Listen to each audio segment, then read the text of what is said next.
Good evening, John. Still sunny here in Yarmouth. I'm actually joined by Rachael, who is involved with the EBF, of course, sponsors of our next race, which is quite an interesting little concept, this stairs now for novices.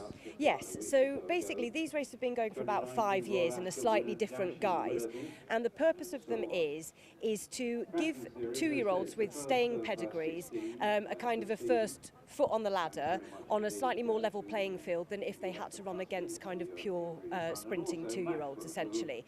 So it's part of a wider programme that we've been working on with the BHA and the Thoroughbred Breeders Association as part of the rejuvenation of the staying programme, and this is I think it's really the best way to describe it is if you're out there to breed classic horses, derby horses and things like that, there needs to be a solid foundation for that, and that really we think should start at 2.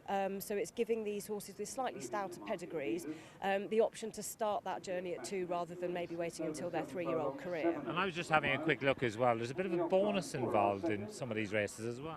Yeah, so we've been very lucky. So Matchbook, the betting company, have partnered with us on this, and they've made a contribution to the British EBF, which has enabled us not only to increase the prize money in the individual races, but they've also put up a £100,000 bonus for any horse that wins one of these series races and then goes on to win a Group 1 staying race as an older horse. So it's really a nice package. It dovetails well into the Weatherby's Stayers Million, and we're really grateful at the British EBF because obviously we make a lot of contributions from the breeding industry to prize money, but this contribution from Matchbook has really helped us kind of raise the level of these staying races. And are you happy with the turnout for this race?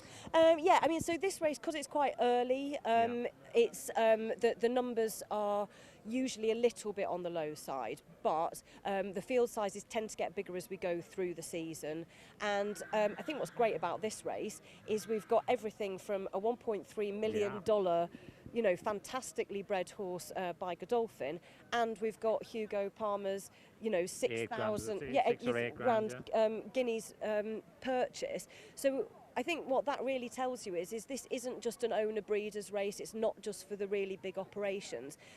If people want to have horses that they can race year after year after year, they can buy them at the sales and they can race as 2-year-olds. It's that kind of I think people think that if you've got a staying bred horse that you discount its 2-year-old career, and I think these races really show that that's not the case. You've got really good prize money on offer.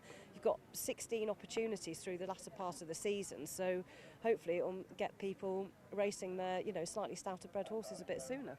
Well done you, well done the EBF. I'm just going to have a little quick spin through some of these actually as the jockeys start to come out. We're just going to walk over here where there's a little bit more room to get a good bird's eye view of these horses. There was a couple of them that were